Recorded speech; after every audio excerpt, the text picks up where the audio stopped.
The first time I understood that my body was not mine, I was 11 years old, standing barefoot on the cold kitchen floor of our farmhouse in Lancaster County, Pennsylvania. My mother was braiding my hair tight against my scalp, so tight my eyes watered, and she leaned close to my ear and said, "Sarah, you must be careful now. Your body is not your own anymore. It belongs to the man God has already chosen for you." I did not know his name. I did not know his face.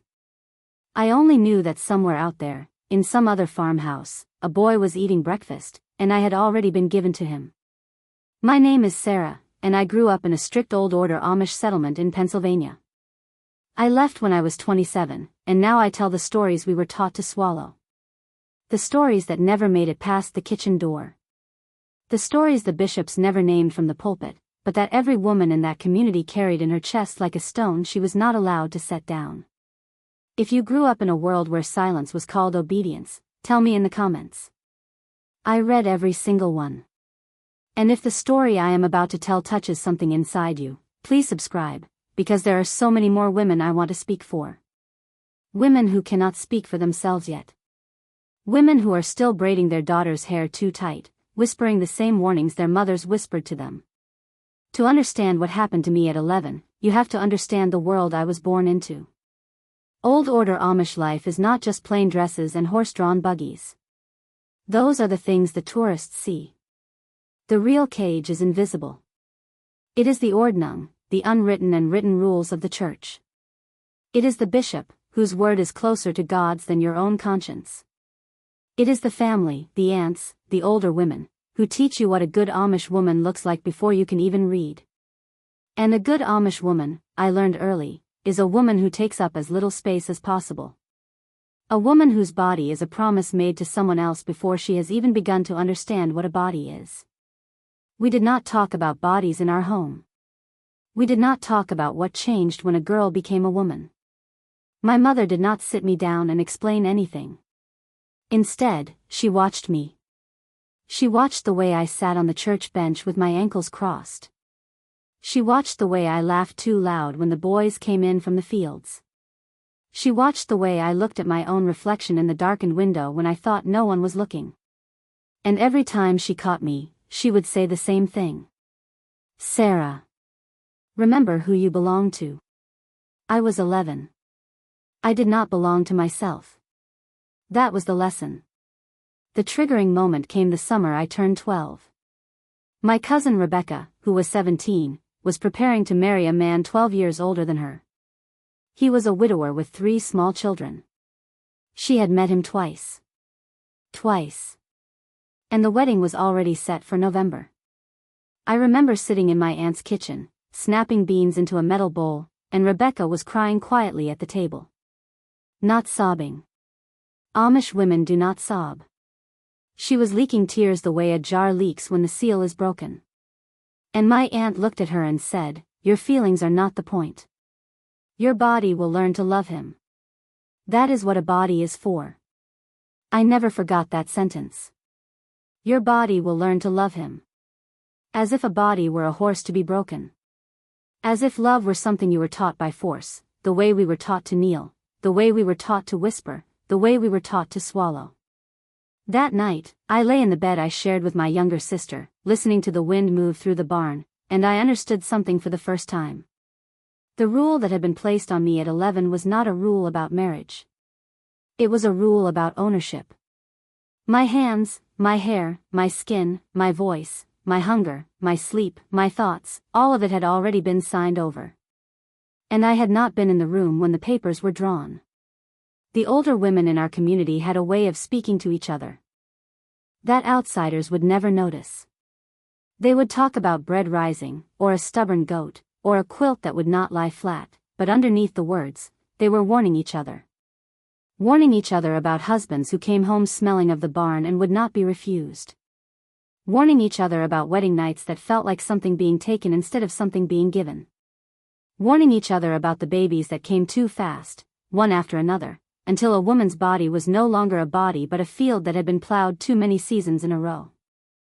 I heard my mother once, whispering to my aunt over coffee. She said, "The lamp in the bedroom is the loneliest thing in the world." My aunt nodded. She did not ask what my mother meant. She already knew. Every woman in that kitchen already knew. I was 15, pretending to be asleep on the daybed by the stove, and I knew too. When I turned 19, the matchmaking pressure began in earnest. My father spoke to a man named Jonas. Jonas was 26, quiet, hardworking, from a respected family 2 districts over. He came to our house for supper. He barely looked at me. He looked at my father, and at the barn, and at the fields, and at the size of my mother's canning shelves. He was not choosing me. He was choosing a life, and I was one of the tools that came with it. I did not hate Jonas. That is the thing outsiders do not understand. Jonas was not a monster. He was a boy who had also been given rules he never wrote. He had been told that a wife was a helper, a womb, a keeper of the kitchen door. He had never been taught that a woman's no was a real word.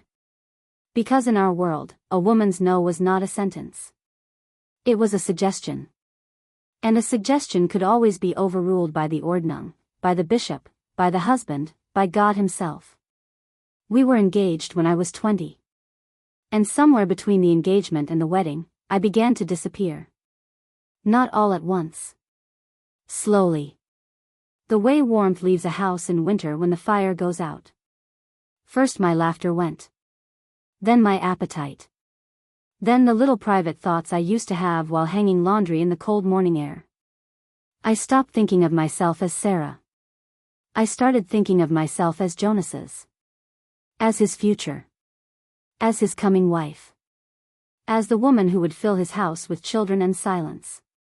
The night before my wedding, my mother came into my room with a kerosene lamp in her hand. She sat on the edge of my bed, and for a long moment, she did not speak. Then she said, "Sarah. Whatever happens, do not cry where he can hear you. A man does not want a crying wife. Cry in the barn. Cry in the garden. Cry into the bread dough. But not in the bed. Never in the bed." That was my wedding gift from my mother. A map of where I was allowed to grieve. I want to be careful here, because this is not a story about one bad night or one bad man. This is a story about a system. A system that taught a whole community of women to hide their tears in bread dough. A system that taught men their comfort was more important than their wives' souls. A system that called all of this holy.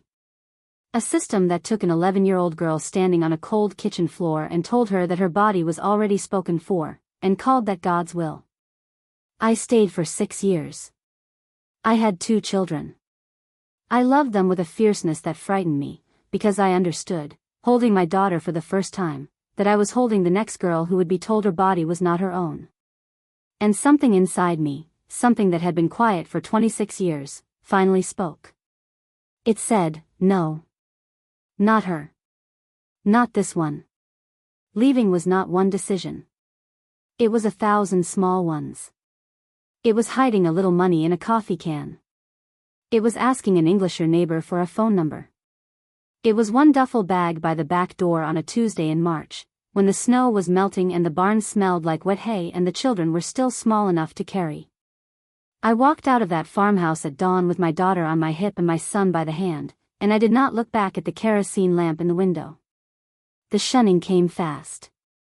My mother will not speak to me. My father will not read my letters. My sisters cross the road when they see me in town. The bishop declared me lost. And for a long time, I believed him. Because when you are raised inside a system, leaving it feels like dying. It feels like your own body is refusing you, the way you were taught to refuse yourself. I sat in a therapist's office 3 years after I left. She was a kind woman with reading glasses and a soft voice, and she asked me a question that broke something open in me. She asked, "Sarah, when was the last time you were allowed to want something just for yourself?"